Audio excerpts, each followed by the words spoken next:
આજે આપણે જોઈશું ગુજકેચ 2018નું solution. Question number 1. 2.5 megahertz આવૃત્તિવાળા carrier તરંગનું એમ્પ્લિટ્યૂડ મોડ્યુલેશન કરતા AM તરંગનું મહત્તમ મૂલ્ય 15 વોલ્ટ અને લઘુત્તમ મૂલ્ય 10 વોલ્ટ મળે છે. મહત્તમ મૂલ્ય E મેક્સિમમ 15 વોલ્ટ, લઘુત્તમ મૂલ્ય E મિનિમમ 10 વોલ્ટ મળે છે. આ તરંગનો મોડ્યુલેશન અંક શોધવાનો છે. તો મોડ્યુલેશન અંકનું સૂત્ર MA બરાબર E maximum minus E minimum upon E maximum plus E minimum ગુણ્યા 100. E મેક્સિમમ છે 15, E મિનિમમ 10 છેદમાં 15 પ્લસ 10 ગુણ્યા 100. 15માંથી 10 એટલે 5 છેદમાં 25 ગુણ્યા 100. 25 ચોક 100. 5 ગુણ્યા 4 એટલે કેટલા ટકા આવશે? 20% મળશે. Question number 2. વ્યતિકરણ સલાકાઓ માટે નીચેના પૈકી શું ખોટું છે? 4 ઓપ્શન આપેલા છે. પહેલો ઓપ્શન આપ્યો કે સલાકાઓ તરંગ અગ્રના મર્યાદિત ભાગને લીધે મળે છે, પરંતુ તરંગ અગ્રના મર્યાદિત ભાગને લીધે વિવર્તન સલાકા મળે છે. અહીંયા આપણને આપે છે વ્યતિકરણ સલાકા. તો પહેલું વિધાન કેવું છે? ખોટું છે. તરંગ અગ્રના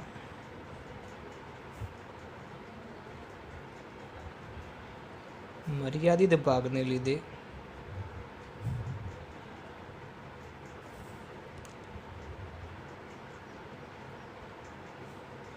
વિવર્તન સલાકા મળે છે. વ્યતિકરણ સલાકા ત્યાં ન મળે. ત્રીજું, અશુદ્ધ પાણીમાં ગતિ કરતું પ્રકાશનું કિરણ અશુદ્ધ પાણીમાં ડૂબાડેલી ગ્લાસ પ્લેટ પર આપાત થાય છે. જ્યારે આપાત કોણ 51નો બને ત્યારે પરાવર્તિત કિરણ સંપૂર્ણ તલ ધ્રુવીભૂત બને છે. તો ગ્લાસનો વક્રી વળાંક શોધવાનો છે. અશુદ્ધ પાણીનો વક્રી વળાંક 1.4. પાણીનો વક્રી વળાંક એટલે કે NW 1.4 આપેલો છે. બુસ્ટરના નિયમ અનુસાર N બરાબર tan થીટા p. Nની જગ્યાએ લખી શકાશે N glass upon N water tan theta p. Theta p એટલે આપાત કોણ, જે આપણને આપ્યો છે 51. કાચનો વક્રી વળાંક આપણે શોધવાનો છે એટલે NG શોધવાના છે. NW પાણીનો વક્રી વળાંક આપણને આપેલો છે 1.4 બરાબર tan 51. tan 51 ની કિંમત 1.235. હવે 1.4 ઉપર જશે એટલે NG બરાબર 1.235 ગુણ્યા 1.4 એટલે NG બરાબર આવશે 1.729 એટલે NG બરાબર 1.73.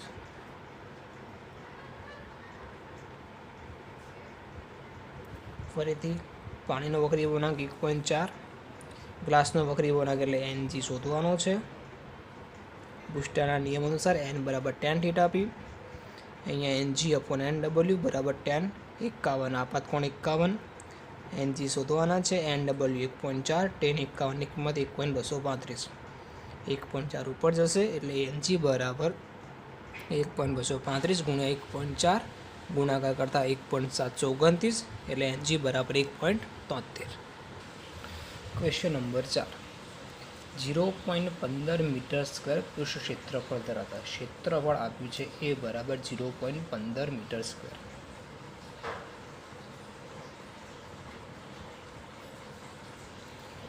એક ગુંજરાને આંટાની સંખ્યા 200 છે. આંટાની સંખ્યા એટલે N બરાબર 200. ગુંચળામાં પૃષ્ઠ સાથે સંકળાયેલ ગુંચળાના સમતલને લંબ ચુંબકીય ક્ષેત્રનું મૂલ્ય 0.2 ટેસ્લાથી બદલાઈને 0.4 સેકન્ડમાં 0.6 ટેસ્લા થાય છે. પ્રારંભમાં જે ચુંબકીય ક્ષેત્ર છે એ B1 બરાબર 0.2 ટેસ્લા, એ બદલાઈને 0.6 ટેસ્લા થાય છે, એટલે B2 બરાબર 0.6 ટેસ્લા. એના માટે જે સમય આપ્યો છે એ સમય 0.4 સેકન્ડ. તો સરેરાશ EMF શોધવાનું છે. તો EMF સૂત્ર E બરાબર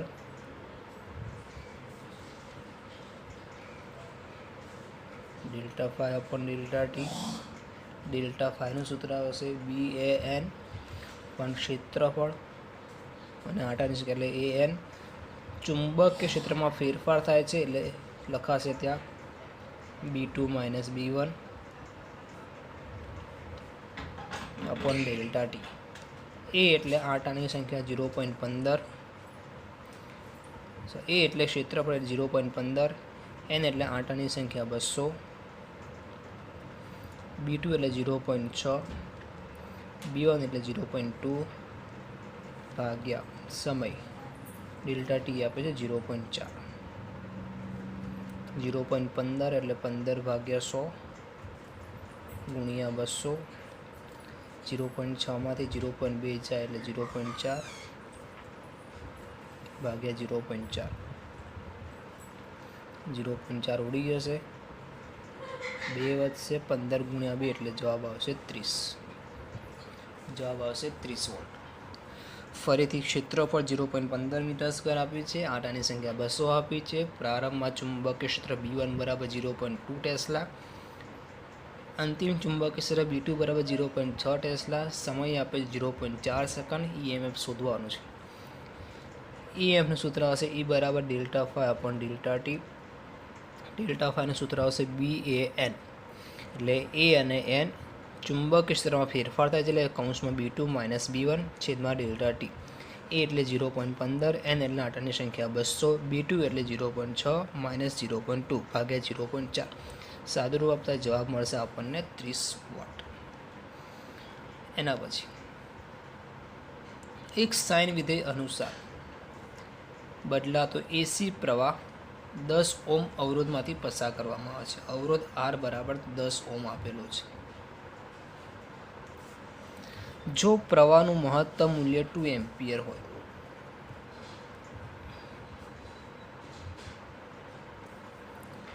તો વ્યય થતો પાવર P શોધો. તો પાવર P નું સૂત્ર P બરાબર I² ઇન્ટુ R, પણ પ્રવાહ જે છે સાઇન વિધેય અનુસાર બદલાશે એટલે I0² sin² omega T into R લખાશે. I0² R કૌંસમાં આવશે sin² omega T. sin² omega T જે છે એનું સૂત્ર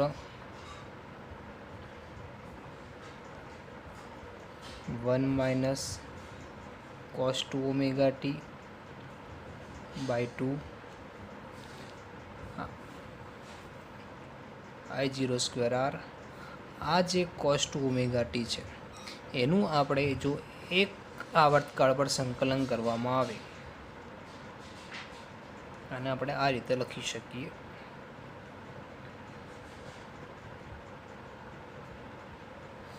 cos 2 ઓમેગા ટીનું એક આવર્તકાળ પર સંકલન કરતાં જવાબ 0 મળશે, એટલે ફક્ત વધશે I/2, એટલે I0² R ગુણ્યા 1/2.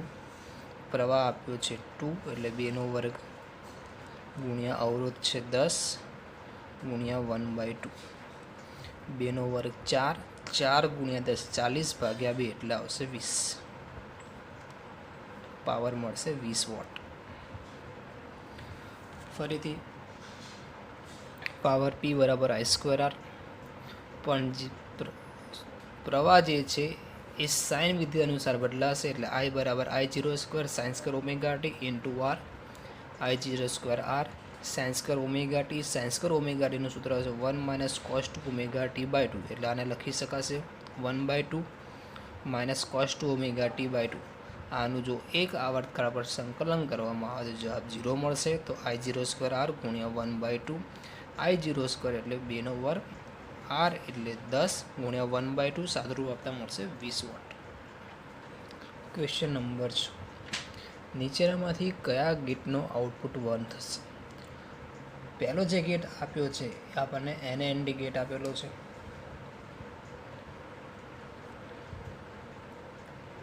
એ NAND ગેટ માટે બુલિયન સમીકરણ y બરાબર a ઇન્ટુ b બાર થશે. હવે એના બંને ઇનપુટ જે આપણને આપેલા છે એ 1 1 આપ્યા છે. 1 1 તો 1 1 એટલે એનો જે આઉટપુટ છે એ આપણને મળશે અહીંયા 0. બીજા નંબરે જે ગેટ આપ્યો છે એ આપણને આપેલો છે NOR ગેટ.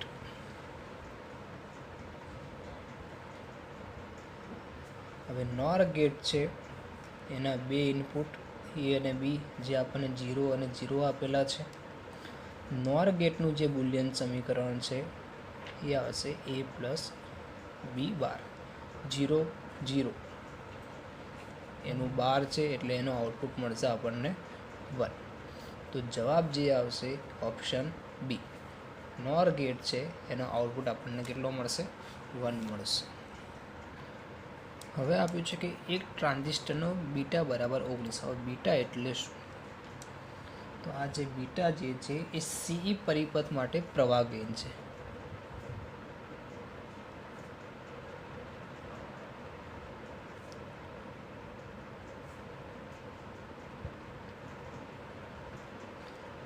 એટલે એનું જે સૂત્ર છે એ આવે IC upon IB. તો એ પરિપથ માટે આપણે આલ્ફા શોધવાનું છે. આલ્ફા એટલે CB પરિપથમાં કોમન બેઝ પરિપથ માટે.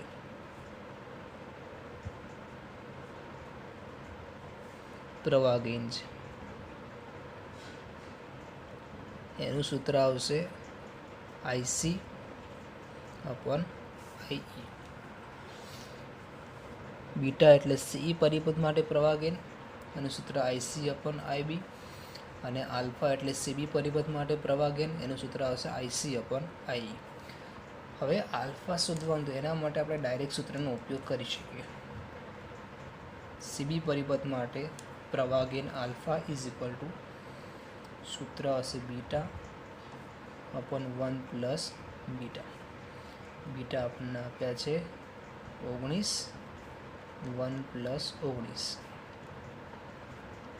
19 ભાગ્યા 20 એટલે જવાબ આવશે 0.95. તમને મનમાં એક પ્રશ્ન થાય કે આ આવ્યું ક્યાંથી? આ જે સૂત્ર છે એ આપણે ક્યાંથી લાવ્યા? તો એ સૂત્રની તારવણી છે એ કંઈક આ રીતે છે.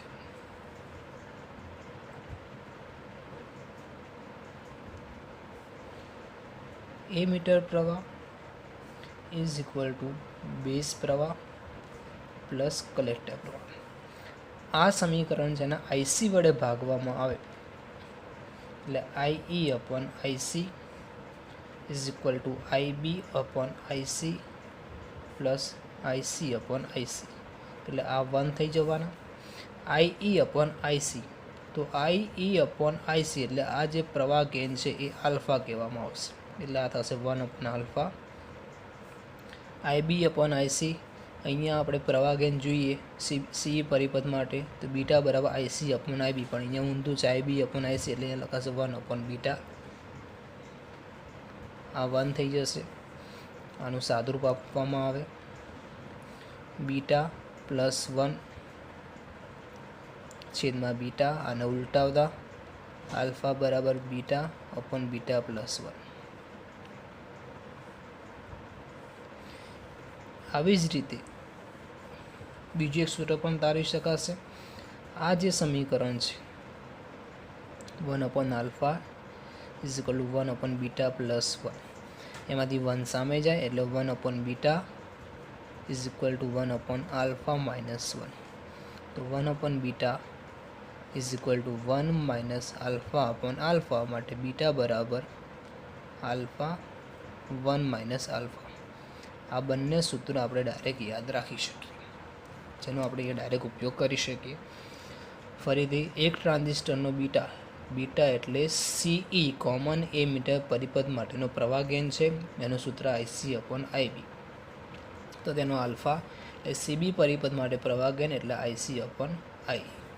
એના માટે આપણે ડાયરેક્ટ સૂત્ર વાપરી શકીએ. આલ્ફા બરાબર beta upon 1 plus beta 19 1 plus 19 એટલે 19 ભાગ્યા 20 0.95. આ સૂત્ર આવ્યું ક્યાંથી તે સૂત્રની તારવણી આપણે કરીએ.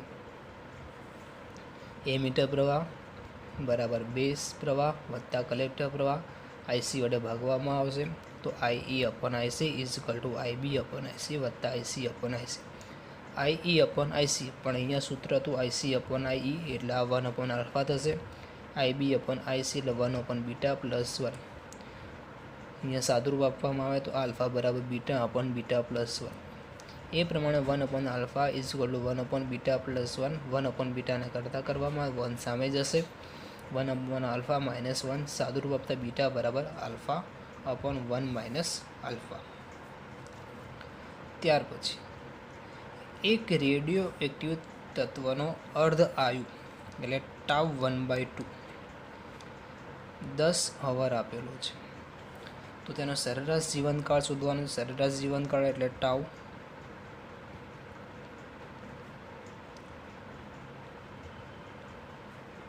Is equal to 1 upon lambda, પરંતુ લેમડાનું સૂત્ર આવશે 0.693 અપોન ટાઉ 1/2. આ સૂત્ર આપણે આની અંદર મૂકી દઈએ તો ટાઉ બરાબર 1 અપોન 0.693 અપોન ટાઉ 1/2.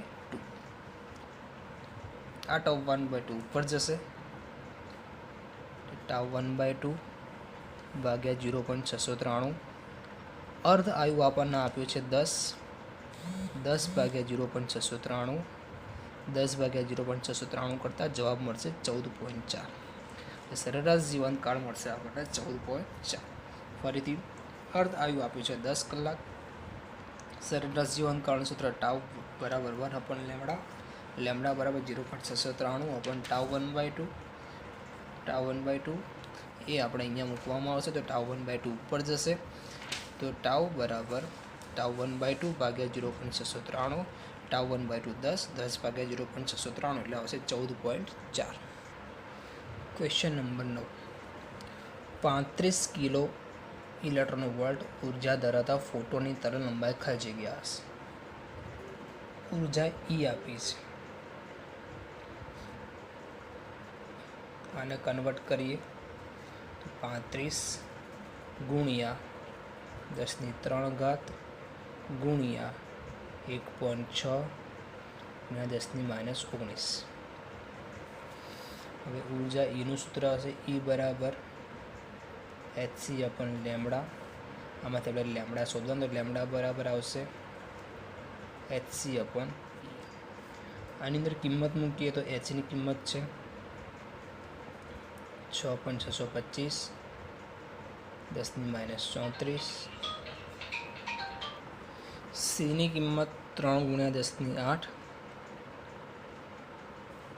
ભાગ્યા એ એટલે ઉર્જા 35 ગુણ્યા 10⁻³ ગુણ્યા 1.6 10⁻⁹. આનું આપણે સાદુરૂપ આપીએ તો સાદુરૂપ આપવામાં આવે તો 6.625 ગુણ્યા 3 ભાગ્યા 35 1.6. ઉપરના બંને પદને નીચેના બંને પદનો જ્યારે ભાગાકાર કરવામાં આવશે ત્યારે મળશે 0.35. ઘાતનું સાદુરૂપ આપતા -34 વત્તા 8 એટલે -26. -26 પ્લસ 19 ઉપર જશે એટલે -7. -7 આ +3 ઉપર એટલે -3 એટલે -7 -3 એટલે -10. 2 પોઈન્ટ જમણી બાજુ ખસતા 35 ગુણ્યા 10⁻12 મીટર. એટલે તરંગ લંબાઈ મળશે લેમડા બરાબર 35 ગુણ્યા 10⁻12 મીટર. ફરીથી 35 કિલો ઇલેક્ટ્રોન વોલ્ટ ઉર્જા ધરાવતા ફોટોની તરંગ લંબાઈ ખાલી જગ્યા હશે. સૂત્ર ઈ બરાબર એચસી અપન લેમડા. લેમડાને કરતા કરો તો એચસી અપન ઈ. એચની કિંમત 6.625 ગુણ્યા 10⁻34 સી એટલે 3 × 10⁸ ઈ એટલે 35 × 10⁻³ ગુણ્યા 1 5 × 10⁻19 સાદુરૂપ આપતા મળશે 0.35 × 10⁻10 માટે લેમડા બરાબર 35 × 10⁻12 મીટર. Question number 10. અવાહક, વાહક અને અર્ધવાહક પદાર્થની બેન્ડ ગેપ અનુક્રમે Eg1, Eg2 અને Eg3 છે. આ ત્રણેય બેન્ડ ગેપ વચ્ચેનો સંબંધ ખાલી જગ્યા છે. સૌથી પહેલાં અવાહક પદાર્થ છે, તો અવાહકની અંદર બેન્ડ ગેપ ઉર્જા જે છે એ સૌથી વધારે એટલે Eg1. ત્યાર પછી અર્ધવાહકની અંદર બેન્ડ ગેપ ઉર્જા આવશે અને સૌથી ઓછી બેન્ડ ગેપ ઉર્જા જે છે એ વાહક પદાર્થમાં હોય. આ જે બેન્ડ ગેપ ઉર્જા છે એ અવાહક માટે છે. એના પછી અર્ધવાહકની બેન્ડ ગેપ ઉર્જા આવે જે આપણને Eg3 આપી છે. સૌથી ઓછી બેન્ડ ગેપ ઉર્જા જે છે એ વાહક પદાર્થમાં આવશે. તો આ ત્રણ વસ્તુ માટે લખવું હોય તો શું લખી શકાય? તો પહેલાં અવાહક છે તો એના માટે આવશે Eg1, પછી વાહક છે તો એ વાહકની આવશે Eg2, પણ વાહક કરતાં મોટી અહીંયા અર્ધવાહક વાહક કરતાં મોટી બેન્ડ ગેપ ઉર્જા કોની હશે? અર્ધવાહકની હશે. એટલે અહીંયા લખાશે લેસ ધેન Eg3.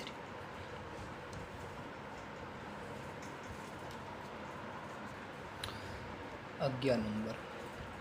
સમાન મૂલ્યના 3 વિદ્યુતભારો ચોરસના 3 શિરોબિંદુ પર રાખેલા છે. જો Q1 અને Q2 વચ્ચે લાગતું કુલંબ બળ F12, Q1 અને Q3 વચ્ચે લાગતું કુલંબ બળ F13 હોય તો F13/F12 બરાબર ખાલી જગ્યા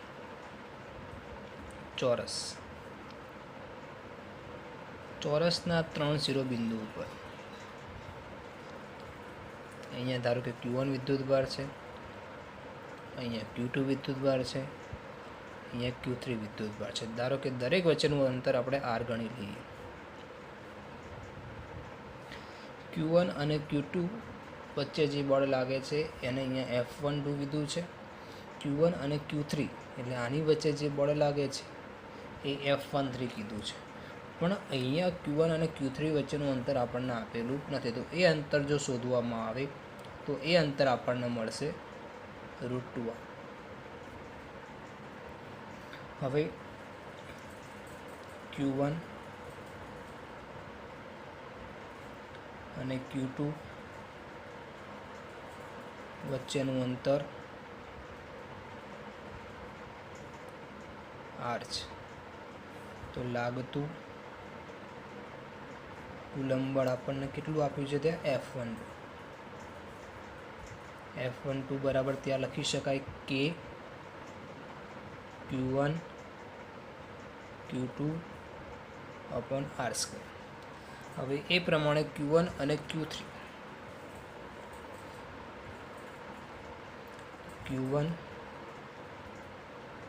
અને Q3 વચ્ચે લાગતું કુલંબ બળ F13 = થશે K Q1 Q3 અપોન આ જે અંતર છે એ કેટલું છે? √2r એટલે √2r². તો આ થશે K Q1 Q3 / 2r². હવે F13 અને F12 નો ગુણોત્તર લેવાનો છે એટલે F13/F12 ગુણોત્તર લેવામાં આવે તો K Q1 Q3 / 2r² છેદમાં K Q1 Q2 / r². હવે K ઉડી જશે, r² ઉડી જશે. અહીંયા રકમમાં આપણને એવું કીધું કે ત્રણેય વિદ્યુતભાર છે એ સમાન મૂલ્યના છે. સમાન મૂલ્યના એટલે ત્રણની કિંમત સરખી એટલે Q1 ઉડી જશે, Q2 અને Q3 પણ ઉડી જશે, કારણ કે ત્રણેય સમાન મૂલ્યના છે તો વધ્યો ખાલી 1/2. તો F13 upon F12 is equal two 1/2. ફરીથી જોઈએ, ત્રણ વિદ્યુતભાર ચોરસના ત્રણ શિરોબિંદુ પર મૂકેલ છે. ત્રણેય વિદ્યુતભારનું મૂલ્ય સમાન છે. Q1 અને Q2 વચ્ચે લાગતું જે કુલંબ બળ છે એ F12 છે. Q1 અને Q3 વચ્ચે જે લાગતું કુલંબ બળ છે એ F13 છે. હવે F12 is equal two K Q1 Q2 upon R². એ પ્રમાણે F13 ઇઝ ઇક્વલ ટુ હશે K Q1 Q3, પણ આ Q1 અને Q3 વચ્ચેનું અંતર હશે √2R². એટલે એને લખાશે K Q1 Q3 upon 2R². F13 upon F12, F13 એટલે K Q1 Q3 upon 2R², F12 એટલે K Q1 Q2 upon R². K ઉડી જશે, R² ઉડશે, Q1 ઉડશે, Q3 અને Q2 પણ ઉડી જશે. કેમ? તો ત્રણેય વિદ્યુતભાર સમાન મૂલ્યના છે, વધશે 1/2. F13 upon F12 is equal two હશે 1/2. કોઈ બંધ પૃષ્ઠ વડે ઘેરાતો વિદ્યુતભાર 10 માઇક્રોકુલમ હોય તો તે પૃષ્ઠ સાથે સંકળાયેલું ફ્લક્સનું મૂલ્ય phi છે. ફ્લક્સ phiનું સૂત્ર આવશે Q અપોન એપ્સાઇલોન 0. તો વિદ્યુતભારનું મૂલ્ય 10 અપોન લખાશે એપ્સાઇલોન 0. હવે શું કીધું છે કે આ જ પૃષ્ઠની અંદર બીજો એક વિદ્યુતભાર 10 માઇક્રોકુલમ દાખલ કરવામાં આવે. પહેલાં 10 માઇક્રોકુલમ વિદ્યુતભાર હતો, બીજો 10 માઇક્રોકુલમ દાખલ કરવામાં આવશે ત્યારે ફ્લક્સ phi ડેશ બરાબર Q plus Q upon epsilon 0. આવું કેમ લખ્યું? પહેલાંનો 10 કુલમ વિદ્યુતભાર, પછીનો 10 કુલમ વિદ્યુતભાર એટલે 20 અપોન એપ્સાઇલોન 0, અને લખી શકાય 2 ગુણ્યા 10 અપોન એપ્સાઇલોન 0. પણ 10 અપોન એપ્સાઇલોન 0 એટલે 10 અપોન એપ્સાઇલોન 0 એટલે હતા phi. માટે phi ડેશ બરાબર 2 10 અપોન એપ્સાઇલોન 0 થઈ જશે phi. તો ફ્લક્સ જે છે એ પહેલાં કરતાં કેવું થઈ જશે? બમણું. ફરીથી, એક બંધ પૃષ્ઠ વડે ઘેરાતો વિદ્યુતભાર 10 માઇક્રોકુલમ હોય તો સંકળાયેલ ફ્લક્સ phi એટલે phi બરાબર Q અપોન એપ્સાઇલોન 0, 10/એપ્સાઇલોન 0. હવે તેમાં બીજો એક વિદ્યુતભાર 10 માઇક્રોકુલમ દાખલ કરતા એટલે 10 ને 10 20 અપોન એપ્સાઇલોન 0 થશે. ત્યારે ફ્લક્સ આપણે phi ડેશ કહી દઈએ. phi ડેશ બરાબર 20 ને લખાય 2 ગુણ્યા 10 અપોન એપ્સાઇલોન 0, પણ 10 અપોન એપ્સાઇલોન 0 જે છે એ phi હતું, તો phi ડેશ બરાબર આવશે 2 phi. Question number 13. શૂન્ય અવકાશમાં એકબીજાથી અમુક અંતરે રહેલા બે વિદ્યુતભારો વચ્ચે ઉદ્ભવતું વિદ્યુતબળ 16 ન્યૂટન છે. શૂન્ય અવકાશની અંદર આ વિદ્યુતબળ તમને આપ્યું છે 16 ન્યૂટન. શૂન્ય અવકાશમાં આ જ બે વિદ્યુતભારને આટલા જ અંતરે પરંતુ 8 જેટલો ડાયઇલેક્ટ્રિક અચળાંક ધરાવતા માધ્યમમાં લાવવામાં આવે છે. તો લાગતું વિદ્યુતબળ કેટલું હશે? તો જ્યારે બે વિદ્યુતભારને માધ્યમમાં લાવવામાં આવે છે ત્યારે લાગતું વિદ્યુતબળ, માધ્યમમાં લાગતું વિદ્યુતબળ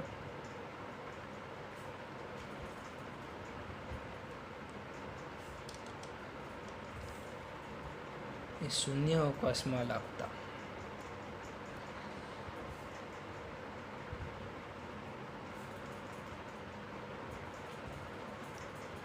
વિદ્યુતબળ કરતાં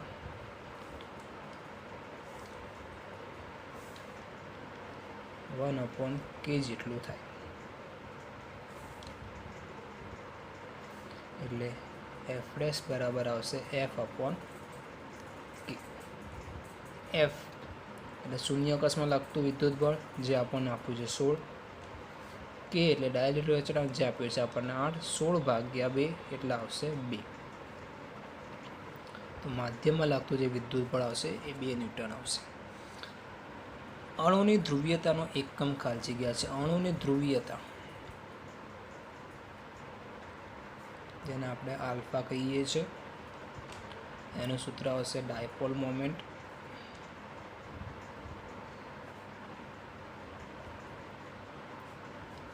છેદમાં વિદ્યુત ક્ષેત્ર એટલે P/E. P એટલે ડાયપોલ મોમેન્ટનું સૂત્ર આવશે કુલમ ડાયપોલ મોમેન્ટનો એકમ આવશે કુલમ ઇન્ટુ મીટર. વિદ્યુત ક્ષેત્રનો આવશે ન્યૂટન પર કુલમ. કુલમ ઉપર જશે એટલે કુલમ સ્ક્વેર ઇન્ટુ મીટર છેદમાં આવશે ન્યૂટન. ન્યૂટનને જો ઉપર લઈ જવા હોય તો ન્યૂટનની -1 એટલે અણુની ધ્રુવીયતાનો એકમ થશે કુલમ સ્ક્વેર મીટરની 1 ન્યૂટનની -1. ફરીથી અણુની ધ્રુવીયતાનો સૂત્ર ડાયપોલ મોમેન્ટ છેદમાં વિદ્યુત ક્ષેત્ર એટલે આલ્ફા બરાબર P/E. ડાયપોલ મોમેન્ટનો એકમ કુલમ ઇન્ટુ મીટર. વિદ્યુત ક્ષેત્રનો આવશે ન્યૂટન પર કુલમ. કુલમ ઉપર જાય એટલે કુલમ સ્ક્વેર મીટરની 1 છેદમાં ન્યૂટન. ન્યૂટન જો ઉપર લઈ જવામાં આવે તો માઇનસ થશે. Question number 15. વિદ્યુત ડાયપોલની અક્ષ પરના અને વિષુવરેખા પરના કોઈપણ બિંદુ પાસે વિદ્યુત સ્થિતિમાન. તો સૌથી પહેલાં વિદ્યુત સ્થિતિમાનનું સૂત્ર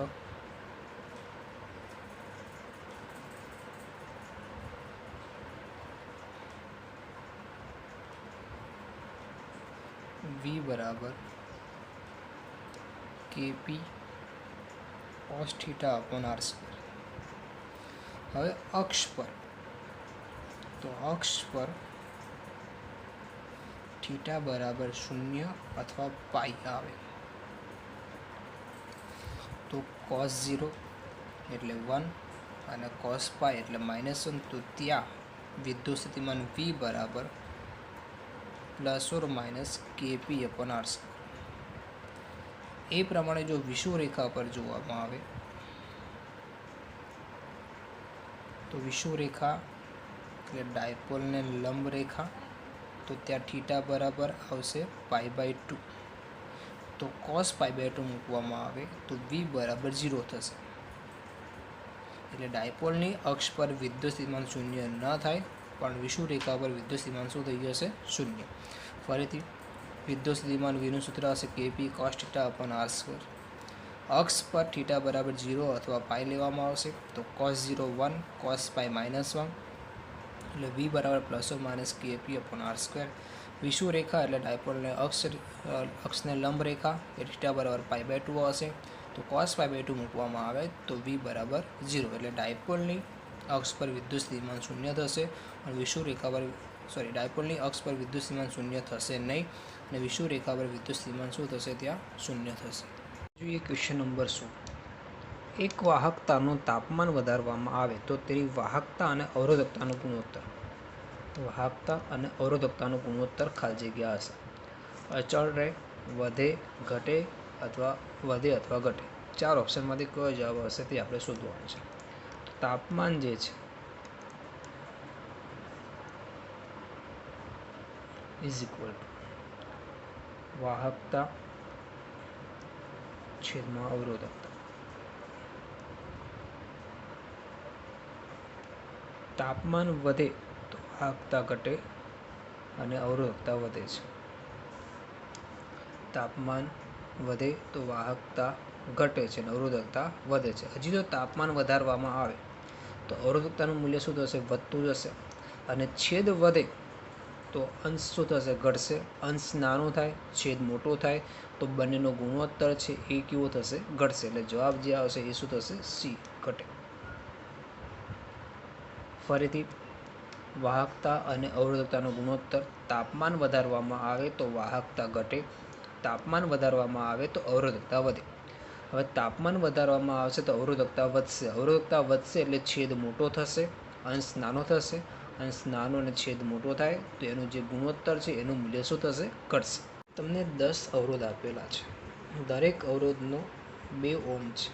પ્રથમ તેમને શક્ય લઘુત્તમ અવરોધ મેળવવા માટે જોડવામાં આવે છે.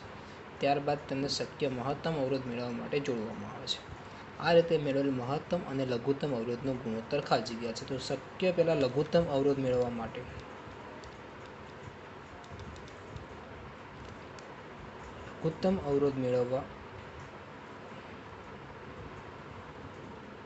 સમાંતર જોડાણ કરવું પડે. સમાંતર જોડાણનો સમતુલ્ય અવરોધ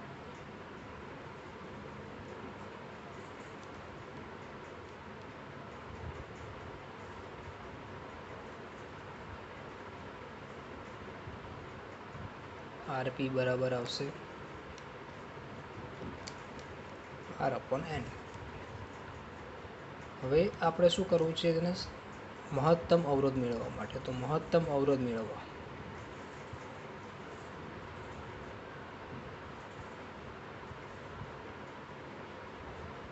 તેને શ્રેણી જોડાણ કરવું પડે, એટલે શ્રેણી જોડાણનો સમતુલ્ય અવરોધ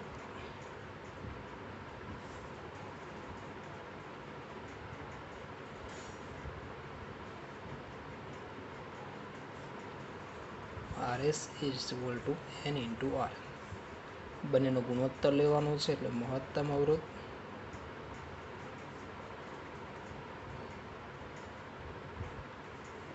છેદમાં લઘુત્તમ અવરોધ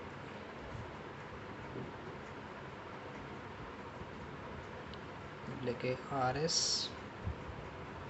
upon RP. NR R છેદમાં N, R ઉડી જશે એટલે આવશે અહીંયા N સ્ક્વેર. N એટલે આપણી પાસે જે અવરોધ છે એ 10 અવરોધ છે, એટલે 10નો વર્ગ એટલે આવશે 100.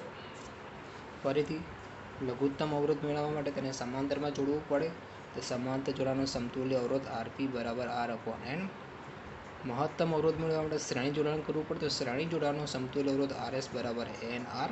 મહત્તમ અવરોધ અને લઘુત્તમ અવરોધનો ગુણોત્તર RS upon RP is equal to NR upon R upon N. R ઉડી જશે, N જાય ઉપર, તો N સ્ક્વેર બરાબર N ની કિંમત આવી છે 10, તો 10નો વર્ગ આવશે 100. ક્વેશ્ચન નંબર 18, મોબિલિટીનું પારિમાણિક સૂત્ર ખાલી જગ્યા છે.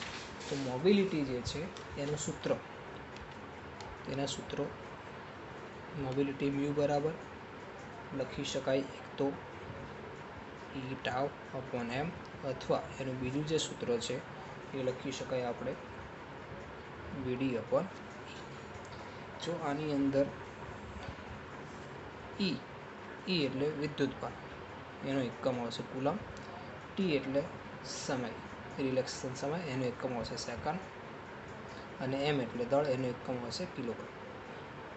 તો આને લખી શકાય કિલોગ્રામની -1 કુલમ ઇન્ટુ સેકન્ડ, એટલે કિલોગ્રામ એટલે એમની -1, કુલમ એટલે આવશે A1 T1, જોડે સેકન્ડ છે એટલે આવશે T1. M-1 L નથી એટલે L0 T2 A1. તો મોબિલિટીનું જે પારિમાણિક સૂત્ર છે એ આવશે M-1 L0 T2 A1. 19 9.1 ગુણ્યા 10⁻31 કિલોગ્રામ દળ અને 1.6 ગુણ્યા 10⁻19 કુલમ વીજભાર તથા 10⁶ મીટર પ્રતિ સેકન્ડનો વેગ ધરાવતા ઇલેક્ટ્રોન ચુંબકીય ક્ષેત્ર ધરાવતા વિસ્તારમાં પ્રવેશે છે. જો તેના વર્તુળ માર્ગની ત્રિજ્યા 0.2 મીટર હોય તો ચુંબકીય ક્ષેત્રની તીવ્રતા ખાલી જગ્યા ગુણ્યા 10⁻5 ટેસ્લા થાય. ઇલેક્ટ્રોન દળ આપ્યું છે 9.1 ગુણ્યા 10⁻31, વિદ્યુતભાર Q આપ્યો છે 1.6 10⁻19 કુલમ, વેગ આપ્યો છે 10⁶ મીટર પ્રતિ સેકન્ડ, ત્રિજ્યા આપી છે 0.2 મીટર, ચુંબકીય ક્ષેત્ર B આપણે શોધવાનું છે. સૂત્ર R બરાબર MV upon QB વાળા સૂત્ર પરથી B બરાબર MV upon Q. M એટલે 9.1 10⁻31, વેગ 10⁶, Q 1.6 10⁻19, R આપ્યાથી 0.2. આનું સાદુરૂપ આપતા 28.4 ગુણ્યા 10⁻6 માટે 2.84 ગુણ્યા 10⁻5 ટેસ્લા જેટલું ચુંબકીય ક્ષેત્ર ત્યાં આવશે. M આપ્યા છે એટલે દળ આપ્યું છે, Q વિદ્યુતભાર આપેલો છે, V વેગ આપેલો છે, ત્રિજ્યા આપ્યું છે, B શોધવાનું છે. તો વર્તુળ માર્ગની ત્રિજ્યાનું સૂત્ર R બરાબર MV upon QB બરાબર સૂત્ર પરથી B ને કરતાં B બરાબર MV upon QR. કિંમત મૂકતા જવાબ મળશે 2.84 ગુણ્યા 10⁻5 ટેસ્લા. 50 ઓહ્મ અવરોધ ધરાવતા ગેલ્વેનોમીટરમાંથી 10 મિલી એમ્પિયર પ્રવાહ પસાર કરતા તે પૂર્ણ સ્કેલ આવર્તન દર્શાવે છે. ગેલ્વેનોમીટરનો અવરોધ આપણને આપ્યો છે 50 ઓહ્મ.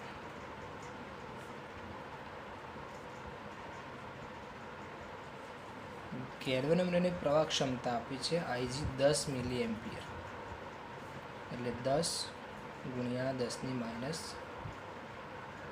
એમ્પિયર.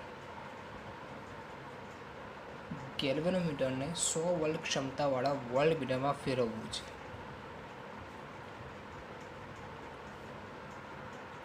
તો આના માટે તેની સાથે શ્રેણીમાં ખાલી જગ્યા ઓહ્મ મૂલ્યનો અવરોધ જોડવામાં આવે છે.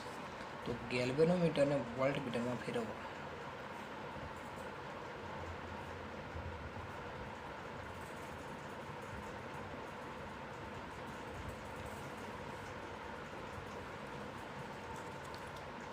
જરૂરી અવરોધ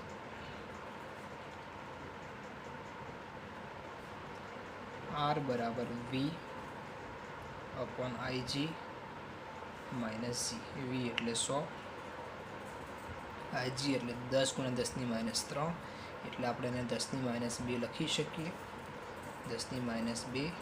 G આપ્યા છે 50. 10⁻² ઉપર એટલે +2. 100 ગુણ્યા 100 એટલે 10,000 -50. 10,000માંથી 50 જાય એટલે આવશે 99. 50 એટલે કે 9,950 ઓહ્મનો અવરોધ તમારે ત્યાં શ્રેણીમાં જોડવો પડે.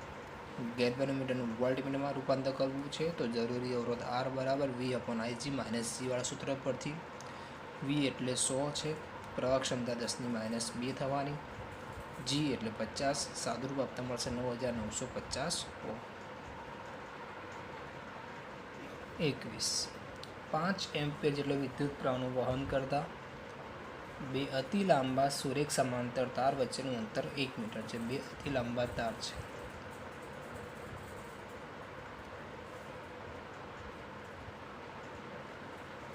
બંને તાર વચ્ચેનું અંતર આપ્યું છે 1 મીટર. બંને તારમાંથી વહેતો પ્રવાહ 5 એમ્પિયર છે. આ પ્રવાહ છે એ એક જ દિશામાં વહે છે. 5 એમ્પિયર પ્રવાહ. તો તેમના પર લાગતું એકમ લંબાઈ દીઠ તેમના પર લાગતું વિદ્યુત બળ શોધવાનું છે. તો સૂત્ર એકમ લંબાઈ દીઠ લાગતું બળ એટલે F/L = μ0 I1 I2 અપોન આવશે 2πr.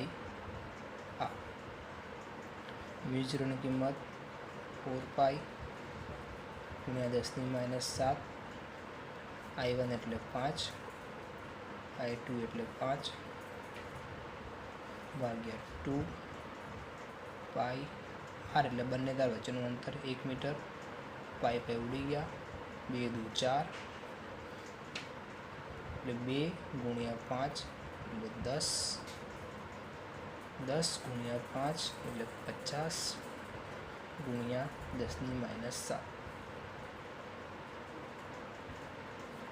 આને લખી શકાય F/L 5 ગુણ્યા 10⁻⁶. આ એકમ નંબરથી બળ મળી ગયું. પણ બંને તારમાંથી જે પ્રવાહ છે એ એક જ દિશામાં છે. એટલે પ્રવાહ એક જ દિશામાં હોવાથી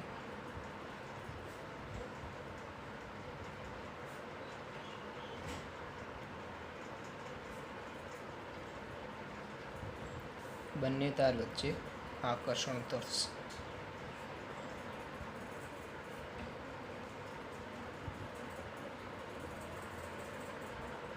એટલે જવાબ આવશે બી. ફરીથી 5 એમ્પિયર જેટલું વિદ્યુત પ્રવાહનું વહન કરતા બે તાર છે. બંને તાર વચ્ચેનું અંતર 1 મીટર છે. બંને તારમાંથી વહેતો પ્રવાહ એક જ દિશામાં છે. તો તેમના પર લાગતું એકમ લંબાઈથી બળ શોધવાનું છે.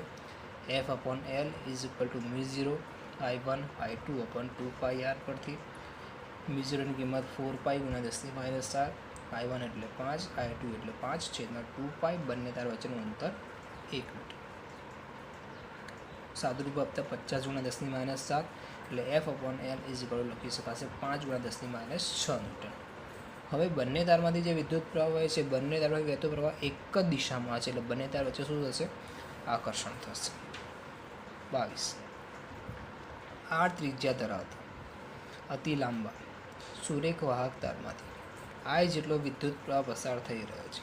તારની અક્ષથી એ જેટલા લંબ અંતરે ચુંબકીય ક્ષેત્રની તીવ્રતા અહીંયા એ જે છે એ તારની ત્રિજ્યા કરતાં નાનું છે. તો એ તારની ત્રિજ્યા કરતાં નાનું છે એટલે કે તારની અંદર ચુંબકીય ક્ષેત્રની તીવ્રતા તમારે શોધવાની છે. તાર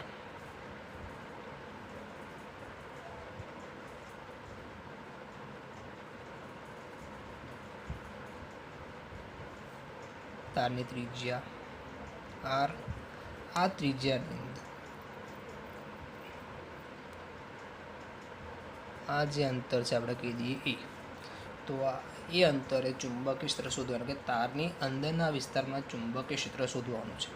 તો તારની અંદરના વિસ્તારમાં ચુંબકીય ક્ષેત્રનું સૂત્ર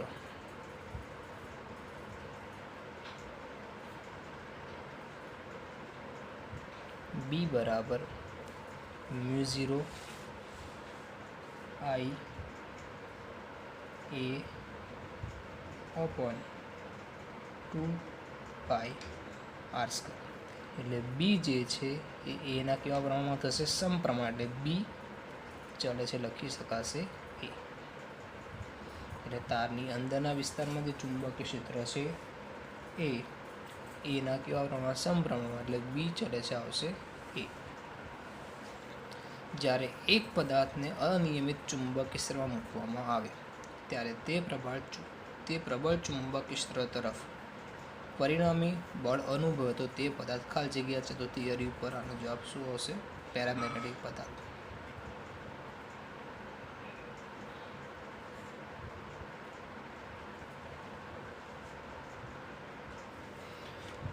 બીવી, બીએચ અને બી વચ્ચેનો સાચો સંબંધ કયો છે? તો એને આપણે આકૃતિ પ્રમાણે દર્શાવીએ તો બીએચ એટલે સમસ્થિત ઘટક, બીવી એટલે ઉર્ધ્વ ઘટક, એનો પરિણામી ઘટક એટલે બી. તો એનું સૂત્ર આવે √b²h પ્લસ b².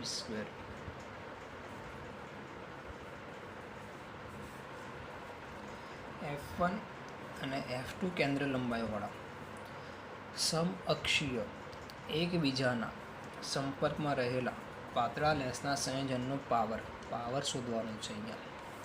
પણ બંને લેસ એકબીજાના સંપર્કમાં છે જેની કેન્દ્ર લંબાઈ F1 અને F2 છે. તો 1/f = 1/f1 plus 1/f2. 1/f એટલે P. આનું સાદુરૂપ આપતા F1 plus F2 upon F1 into F2. तो पावर P बराबर મળશે F1 plus F2 upon F1 into F2. Rayleigh પ્રકીર્ણનમાં આપાત પ્રકાશની તરંગ લંબાઈ 8000 એંગસ્ટ્રોમથી ઘટાડીને 4000 એંગસ્ટ્રોમ કરવામાં આવે તો પ્રકૃતિત પ્રકાશની તીવ્રતા પ્રારંભમાં પ્રકૃતિત પ્રકાશની તીવ્રતા કરતાં ખાલી જગ્યા ગણી થશે. તો આનું સૂત્ર પ્રકૃતિત પ્રકાશની તીવ્રતા I ચલે છે લેમ્ડાની 4 તરંગ લંબાઈની ચતુર્થ ઘાતના વ્યસ્ત પ્રમાણમાં હોય છે. આ સૂત્ર લખવું હોય તો I2 upon I1 બરાબર અહીંયા લખી શકાશે લેમ્ડા1ની 4 upon લેમ્ડા2ની 4. લેમ્ડા1 જે આપણને 8000 આપેલા છે, લેમ્ડા2 જે 4000 આપેલા છે એની 4 8000 ભાગ્યા 4000 એટલે થશે 2. એટલે I2 upon I1 એટલે 2ની 4 2ની 4 એટલે 16. એટલે I2 બરાબર 16 I1.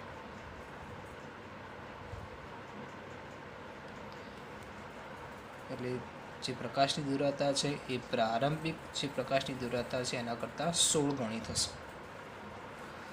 પ્રકૃતિત પ્રકાશની તીવ્રતાનું સૂત્ર I ચલે છે 1 લેમ્ડાની 4. I2 upon I1 બરાબર લેમ્ડા1ની 4 upon લેમ્ડા2ની 4. લેમ્ડા1 જે છે એ પ્રારંભિક તરંગ લંબાઈ આપે છે 8000, લેમ્ડા2 આપ્યા છે 4000. 8000 ભાગ્યા 4000 એની 4 એટલે 2ની 4 એટલે આવશે 16. તો I2 બરાબર આવશે 16I1. એટલે જે પ્રકૃત પ્રકાશની તીવ્રતા છે એ પ્રારંભના પ્રકૃત પ્રકાશની તીવ્રતા કરતાં 16 ગણી થશે. 1.6 વક્રી પૂર્ણાંક ધરાવતા એક નાના પ્રિઝમ કોણવાળા પ્રિઝમ વડે 3.6 ડિગ્રી વિચલન મળતું હોય તો પ્રિઝમ કોણ ખાલી જગ્યા છે. નાના પ્રિઝમ કોણ માટે વિચલન કોણનું સૂત્ર.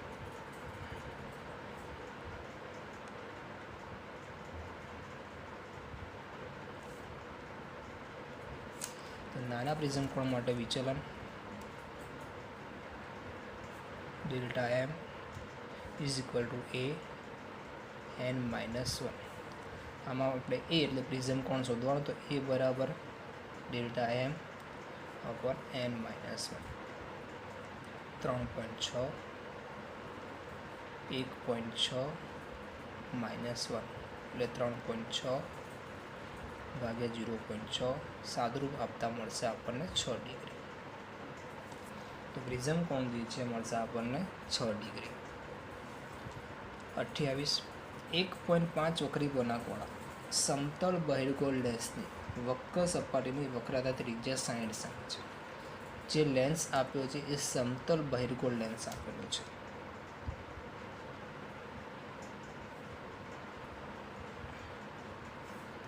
આ લેન્સનું આપણને વક્રી પૂર્ણાંક આપ્યો છે 1.5.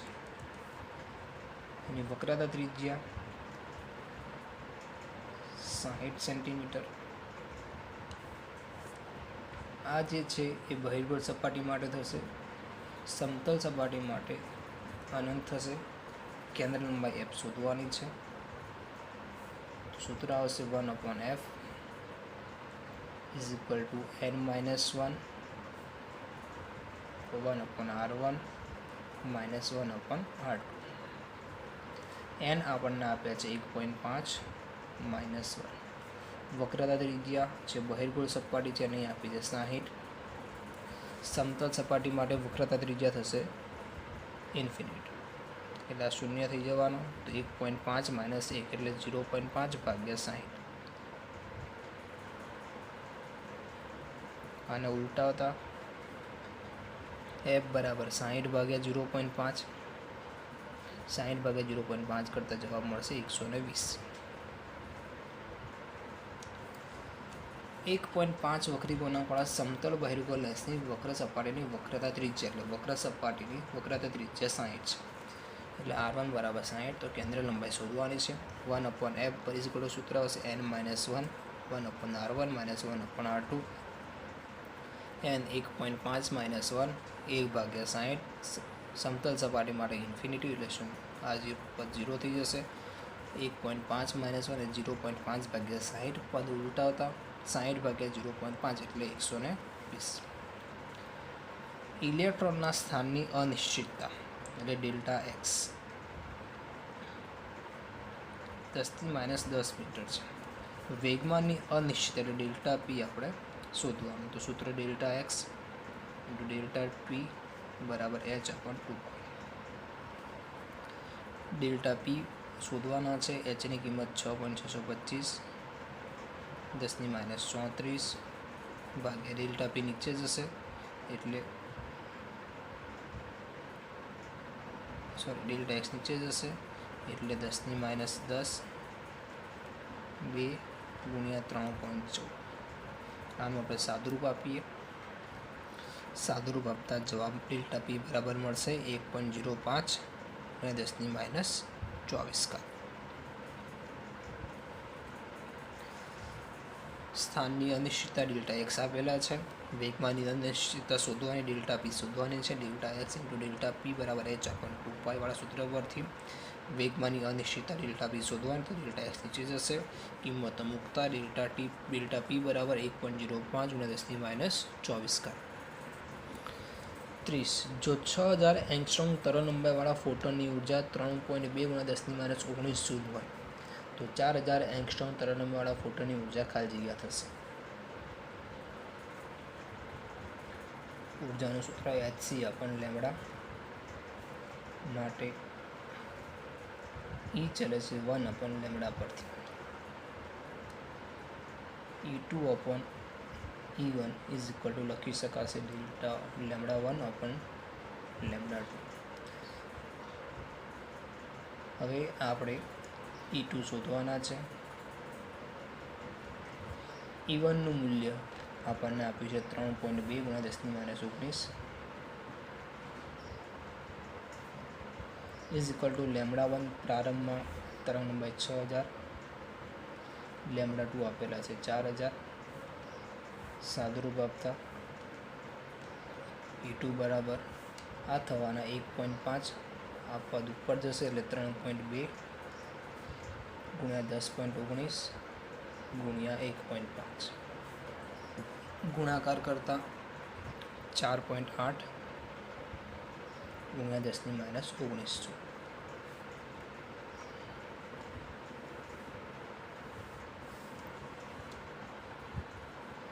31.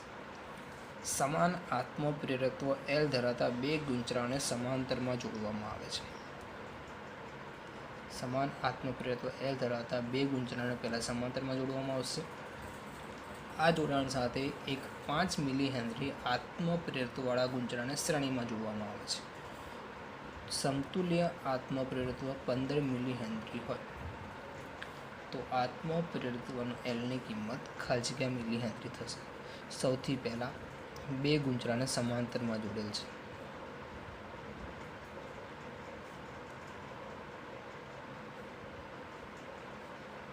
એની સાથે આ ત્રીજું ગુંચરું જે 5 મિલી હેનરી આપેલું છે, આ બંને L ગુંચરા. તો આ બંને L ગુંચરા છે એના પહેલાં આપણે સમતુલ્ય આત્મપ્રેરકત્વ શોધી લઈએ. સમાંતરમાં રહેલા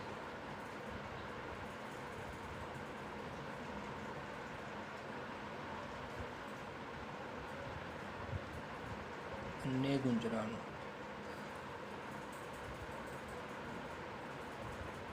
સમતુલ્ય આત્મપ્રેરકત્વ 1/L' બરાબર 1/L પ્લસ 1/L એટલે આ થવાના 2/L માટે L' બરાબર થશે L/2. હવે આ L' સાથે આનું સંયુક્ત મળ્યું આપણને L'. હવે L' સાથે આ જે 5 મિલી હેનરી જે શ્રેણીમાં જોડવામાં આવે છે.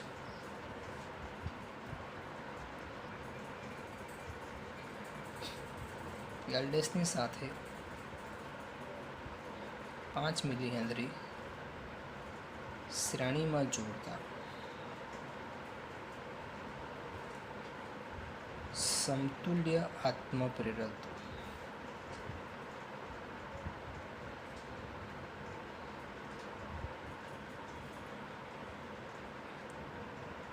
15 મિલી હેનરી છે. એટલે 15 is equal two L/2 plus 5. સાદુરૂપ આપતા 15માંથી 5 એટલે 10 બરાબર L/2 માટે L બરાબર 10 × 2 એટલે આવશે 20. ફરીથી L આત્મપ્રેરકત્વ ધરાવતા બે ગુંચરાને અહીંયા સમાંતરમાં જોડેલ છે. એની સાથે 5 મિલી હેનરીવાળું જે આત્મપ્રેરકત્વ ધરાવતું ગુંચરું છે એને શ્રેણીમાં જોડવામાં આવશે. તો સૌથી પહેલાં જે સમાંતરમાં જોડેલ છે એનું સમતુલ્ય આત્મપ્રેરકત્વ આપણે L' કહી દઈએ.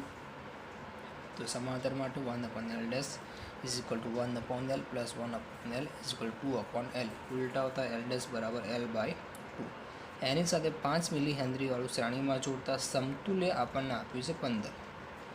તો 15 is equal two L/2 plus 5 માટે 10 બરાબર L/2. બે ઉપર છે એટલે L બરાબર આવશે 20 મિલી હેનરી. 32. એસી પરિપથમાં એક વિદ્યુત ગોળો તેને લાગુ પડેલા મહત્તમ પાવરના 50% પાવર વધારે છે. તો લાગુ પડેલ વોલ્ટેજ અને પરિપથના પ્રવાહ વચ્ચે કળા તફાવત કેટલો છે? તો પાવરનું સૂત્ર P બરાબર VRMS IRMS cos θ. આ સૂત્ર પરથી એ 50% પાવર વધારે એટલે અડધો પાવર વધારે છે.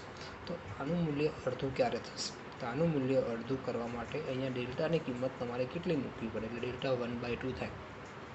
તો ડેલ્ટા બરાબર જો π/3 મૂકવામાં આવે એટલે cos π/3 એટલે 1/2 થશે, એટલે VRMS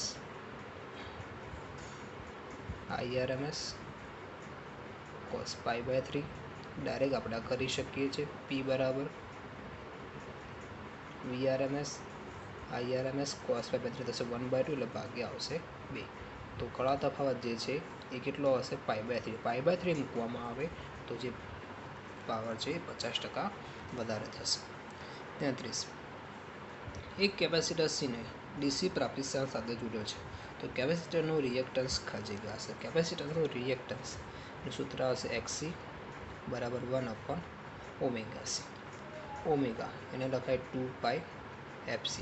હવે ડીસી પરિપથ માટે જે આવૃત્તિ છે એ ખૂબ જ નાની હોય એટલે આપણે શૂન્ય લેવામાં આવે છે, એટલે આની કિંમત શૂન્ય આવશે. તો 1/0 એ થઈ જશે અનંત, એટલે જે રિએક્ટન્સ છે એ મળી જશે અનંત. μ0 ε0 નો પારિમાણ સૂત્ર ખાલી જગ્યા છે, તો C બરાબર 1/√μ0 ε0. બંને બાજુ વર્ગ કરતા એટલે c² બરાબર 1/μ0 ε0. μ0 ε0 ને કરતા 1/c². C એટલે વેગનું સૂત્ર છે, આવશે L1 t-1 એનો સ્ક્વેર, એટલે જવાબ આવશે L2 t-2. ઉપર જાય તો થશે L-2 અને t2, એટલે ઓપ્શન આવશે A. 35 યોગ્ય રીતે કોલમ 1 સાથે કોલમ 2 જોડો.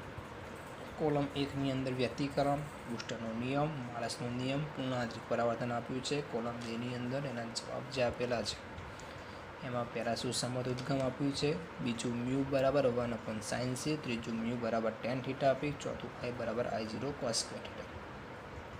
વ્યતિકરણ જે છે એની સાથે સંકળાયેલ જે છે એ સુસંમત ઉદ્ગમ આવે છે, એટલે 1 સાથે P.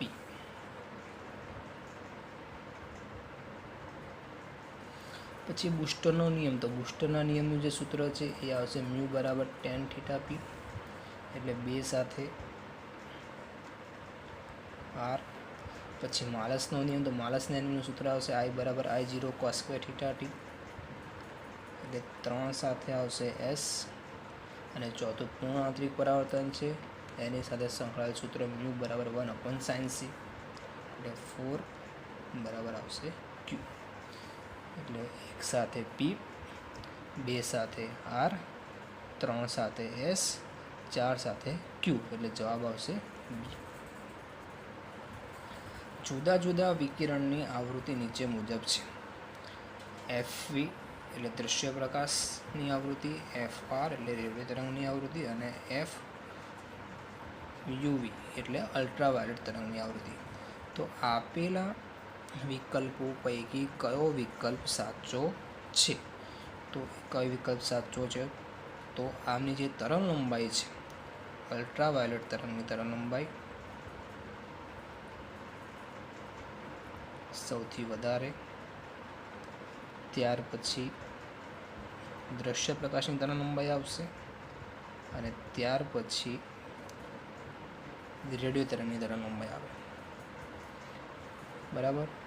તરંગ લંબાઈ અને આવૃત્તિ એકબીજાના વ્યસ્ત માટે આને જો આવૃત્તિ સ્વરૂપે દર્શાવવું હોય તો આની આવૃત્તિ સૌથી ઓછી થશે, ત્યાર પછી દ્રશ્ય પ્રકાશની આવૃત્તિ આવે, અને સૌથી મોટી આવૃત્તિ આવશે FR, એટલે આને લખી શકાશે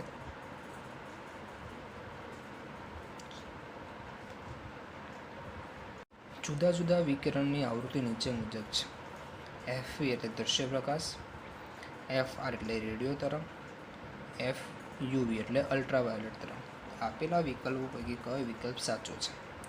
તો આમની તરંગ લંબાઈ સ્વરૂપે આપણે દર્શાવીએ તો અલ્ટ્રાવાયોલેટની તરંગ લંબાઈ પહેલાં આવશે, પછી દ્રશ્ય પ્રકાશની તરંગ લંબાઈ, અને ત્યાર પછી રેડિયો તરંગની તરંગ લંબાઈ આવે. પણ આને જો આપણે આવૃત્તિ સ્વરૂપે દર્શાવવું હોય તો સૌથી પહેલાં રેડિયો તરંગ આવૃત્તિ આવશે, ત્યાર પછી દૃશ્ય પ્રકાશની આવૃત્તિ આવે અને ત્યાર પછી અલ્ટ્રાવાયોલેટ તરંગની આવૃત્તિ આવશે,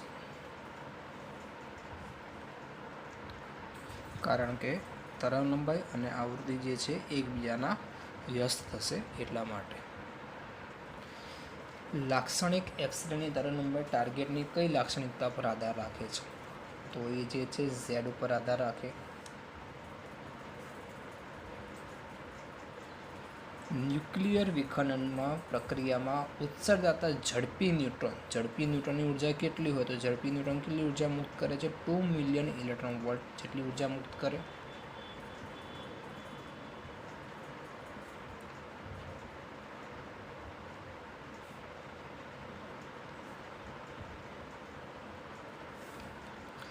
રેડિયો એક્ટિવ રૂપાંતર ZXA,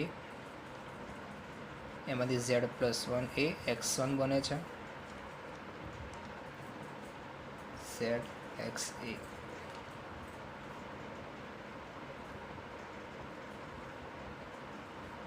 એટલે અહીંયા હશે 1 - 1 = 0, તો બંને બાજુ સંતુલિત થશે એટલે આ બીટા માઇનસ. ત્યાર પછી આ જે Z+1 X1 છે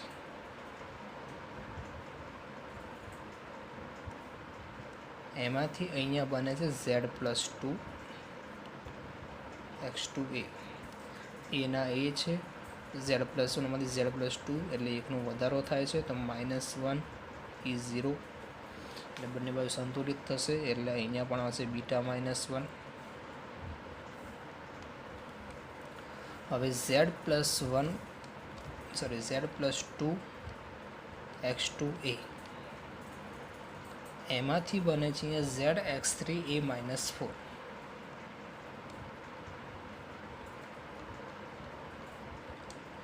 અહીંયા Z+2 અને અહીંયા Z એટલે બેનો ઘટાડો થાય છે, બેનો ઘટાડો થાય છે, અને અહીંયા A અને A-4 એટલે અહીંયા 4નો ઘટાડો થાય છે, તો અહીંયા લખી શકાય 2He4. તો બંને બાજુ સંતુલિત થશે એટલે આ જે થઈ ગયું એ આલ્ફા કણ થઈ ગયું.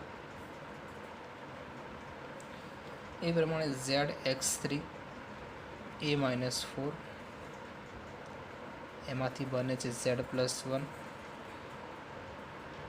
X4 A-4. અહીંયા કોઈ ચેન્જીસ નથી. અહીંયા ZX3 છે એમાંથી અહીંયા Z+1 X4 એટલે એકનો વધારો થાય છે, તો એના માટે 1 - 1 = 0 લખી શકાય એટલે આવશે બીટા માઇનસ. તો પહેલાં બીટા માઇનસ, ફરી બીટા માઇનસ, આલ્ફા અને બીટા માઇનસ, તો beta minus alpha beta minus એટલે જવાબ આવશે ડી. ફરીથી ZXAમાંથી Z+1 X1 એ બને છે એટલે એકનો વધારો થાય છે પરમાણુ ક્રમાંકમાં એટલે એના માટે આવશે -1 = 0. અહીંયા પણ પરમાણુ ક્રમાંકમાં એકનો વધારો થાય છે એટલે -1 = 0 એટલે બીટા માઇનસ. અહીંયા 2નો ઘટાડો થશે પરમાણુ ક્રમાંકમાં અને પરમાણુ દળાંકમાં 4નો ઘટાડો થાય છે એટલે ત્યાં 2He4 એટલે આલ્ફા કણ આવશે, અને અહીંયા પરમાણુ ક્રમાંકમાં એકનો વધારો થશે, પરમાણુ દળાંકમાં કોઈ ફેરફાર થતો નથી, -1 = 0 એટલે આવશે beta minus. Common emitter transistor એમ્પ્લીફાયરમાં કલેક્ટર જંકશન ખાલી જગ્યા બાયસ અને એમીટર જંકશન ખાલી જગ્યા બાયસ સ્થિતિમાં હોય, તો કલેક્ટર જંકશન ત્યાં રિવર્સ બાયસ હોય અને એમીટર જંકશન ત્યાં ફોરવર્ડ બાયસમાં રાખેલું હોય છે એટલે જવાબ આવશે એનો રિવર્સ અને ફોરવર્ડ બાયસ.